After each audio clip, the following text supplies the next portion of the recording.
Okay, you guys, this is how unprofessional I am. This is the third time I've tried to start this video.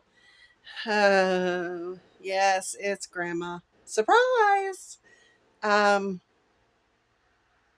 when I had a whole bunch of good stuff on that other one, I'm almost done with putting the stuff together, but we'll try it again. I am going to put my phone back on this uh, thing. So, anyway, I'm glad you're here. We'll try it again. I'm making a dish called chicken divan. Now, I'm from the Midwest, and that's how we pronounced it. Some people will say, I think, divan, um, but I've always known it as divan, like the couch, like the sofa that you sit on. Um, but what you're going to need is you're going to need some shredded chicken, some broccoli, and some cream of soup and um, shredded cheese. And that's basically all you have. That's the basic recipe. You can go from there to whatever you want to do. I got this far. So in the bottom is the chicken. And I did not cook my own chicken because it's just too hot here, you guys. Still. Uh, and it won't start cooling down until October. But that's okay because then we have such beautiful winters. Um, I bought what size was that? Hold on just a second. Um, Here you go. Just the 12-ounce bag of chopped broccoli. And I just put it in the microwave for about 2.5 minutes, and then put it in a bowl with a paper towel and let it drain. And I wrapped the um, stuff, that's the technical term, but it's paper towel, is what you know it by, over the broccoli and kind of push down on it to dry it out a little bit because you do want it dry. And what I like to do is, or what I used to do, was put the chicken on the bottom and then the chopped broccoli.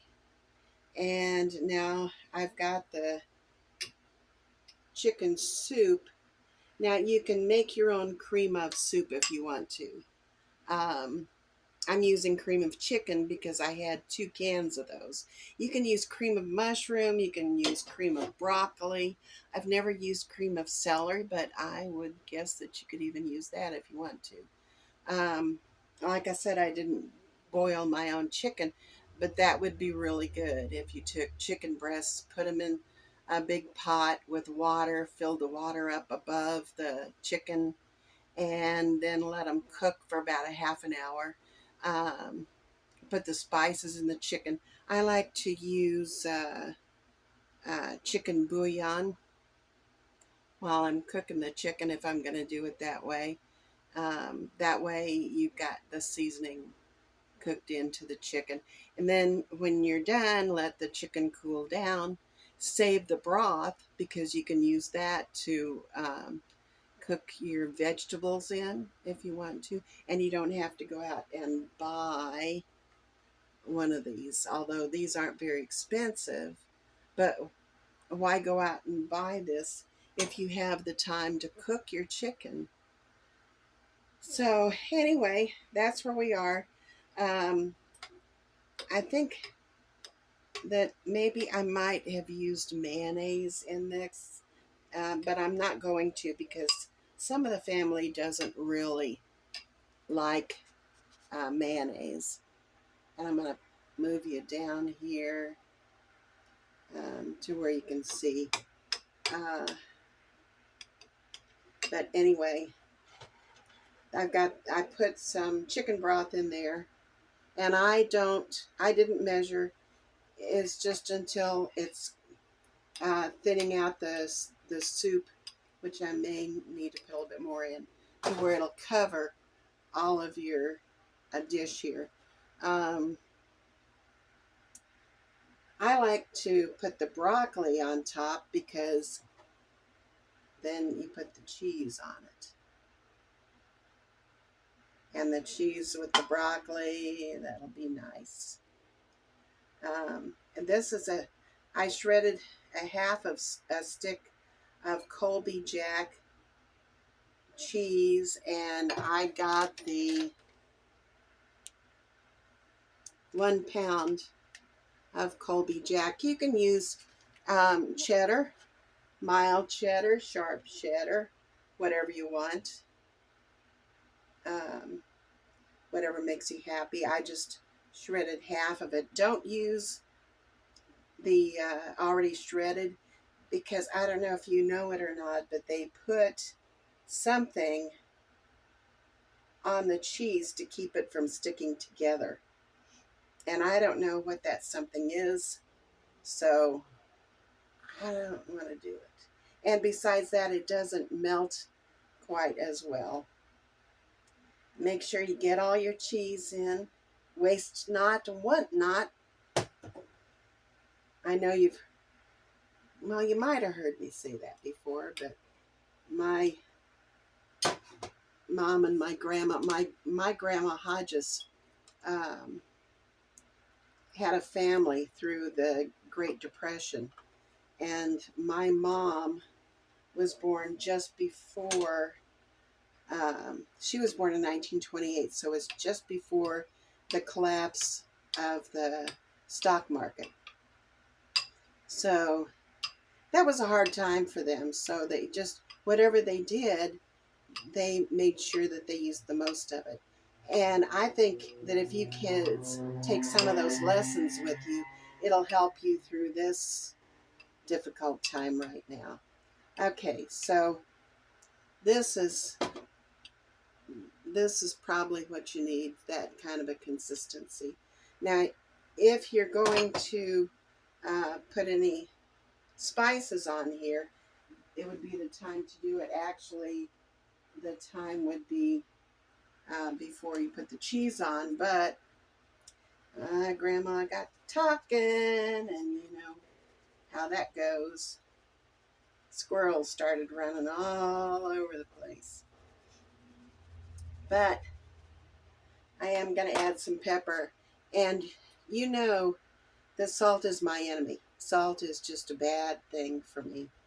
Um, it will make me land in the hospital, and I don't want to do that. So I do not add any extra salt, because there is salt in the soup and there is salt in the cheese. So be careful. It's not. It's always not a good idea to, no matter what your health status is, it's always a good idea not to use a whole lot of salt. So you're going to put this all along the top. This is your cream of chicken and the chicken stock.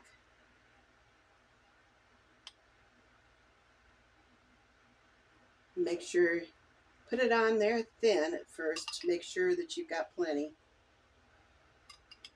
You know, as far as spices go, what spices do you like? You can add that to this too. Um, you know, thyme is a good one with chicken.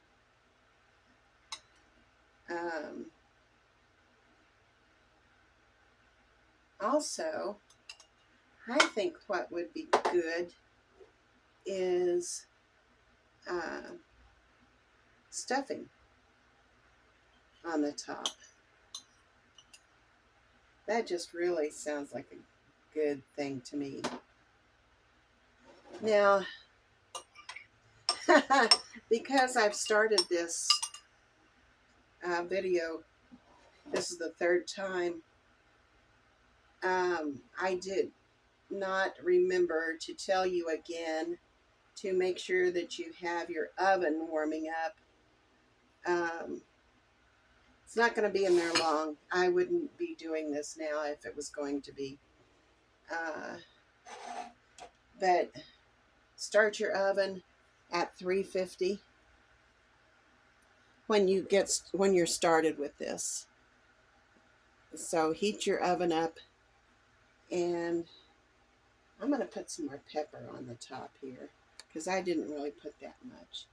The only thing you have to worry about stubbing your toe on really is salt, because that can take a good tasting dish and, oh, paprika.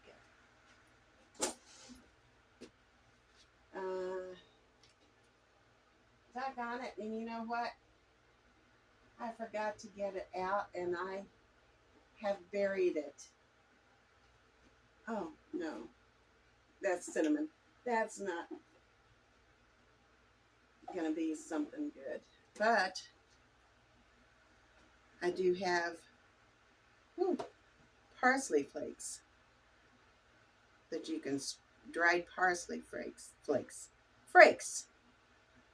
like Jonathan Frakes in Star Trek Next Generation.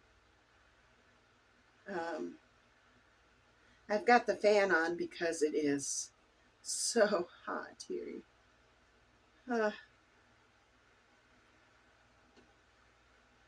So here's your one dish meal. You got your vegetables, you got your dairy, you got your protein, all in one dish. So when you go to clean it up, oh, see now, hopefully Grandma will get more used to doing this. So if you want to add paprika to that, thyme is good with chicken. That's just the parsley flakes and pepper. And so anyway, we're going to put it in the oven. Put it in the oven. If you've got 2 racks, I just have the one. Put it on the bottom rack. And I'll get this, you guys. About 20 or 30 recipes down the road. But anyway, so I have lost a lot of recipes through my life, through fire, stuff just happens through life. So because we live in the 21st century now, I can do this with you guys, and long after I'm gone, we can still cook together and enjoy the meal. I'm looking forward to it. And if you guys ever have any kids, then my great grandkids, my nieces and nephews, my great nieces and nephews, my daughter, whoever would like to come and cook with me will be able to. And we'll have great fun. And I'm looking forward to it. But that's why I'm doing this, is some of these recipes that just got destroyed somehow, one way or another. So we'll pass it down.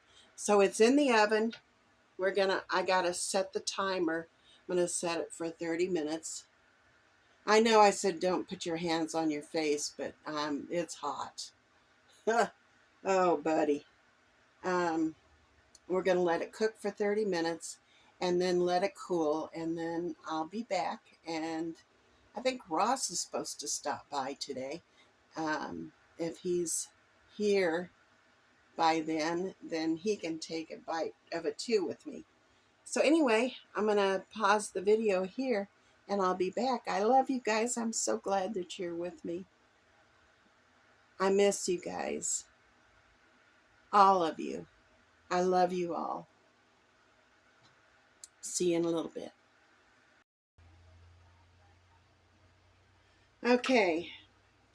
So some of you guys are going to be setting up house, and there's the economy the way that it is.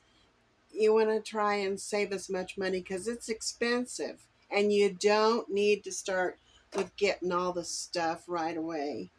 Um, Now, there are two different kinds of measuring cups. There is a dry and there is a wet. The dry, the difference between the two is the dry, the measurement goes all the way to the top to equal 1 cup, let's say. I don't know. Yeah, this is a 1 cup. With the liquid, the measurement does not go all the way to the top. That is a 1 cup right there. So you have, if it's liquid, you have enough room at the top to slosh it around. Um, so that is the biggest difference between the two. They both will measure 1 cup, and 1 cup, be it liquid or dry, doesn't matter. It's still going to be 1 cup. The difference is, like I said, you're not going to spill as much liquid with the liquid measurement as you will trying to use the dry for the liquid. So that's just Grandma's information. Take it if you want. I know you guys always listen to your grandma or your wise old Aunt Margaret. But so it's almost ready to come out. I'm just waiting for the beeper to go off. Um, you don't have to eat anything with this. I mean, it's got everything there. Uh, you got a little bit of carbs. You got veggies. You got the dairy. You've got the meat, the protein. Um, Although this, I love this, or I used to love this stuff. Unfortunately, this right here packs 750 milligrams, which is almost what I'm supposed to have in 1 day. So I will be sending this over to Stacy and Abby and Ross, and they can make this to go with their chicken divan. Um, but Grandma's not going to be that. The only thing I can eat anymore that's not going to affect my sugars um, or my heart are vegetables. And, I'm okay with that. Sometimes I'll fudge. Sometimes I'll try and just take a small bite of something. But when I cook, I try to go as low sodium as I possibly can. Um, this says we got a minute and a half, but I'm not going to worry about it. So I'm going to get my hot pads. You'd need hot pads if you're going to cook. And you can save money by cooking at home. So there we go. Turn the oven off before you do anything, because if you don't, you're going to go off and it's going to wind up being on forever and a day.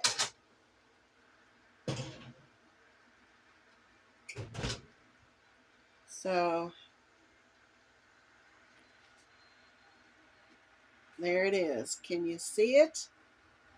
It's bubbling. I would take it off, but I'm kind of shaky and I don't want to make you guys seasick. So let me try this.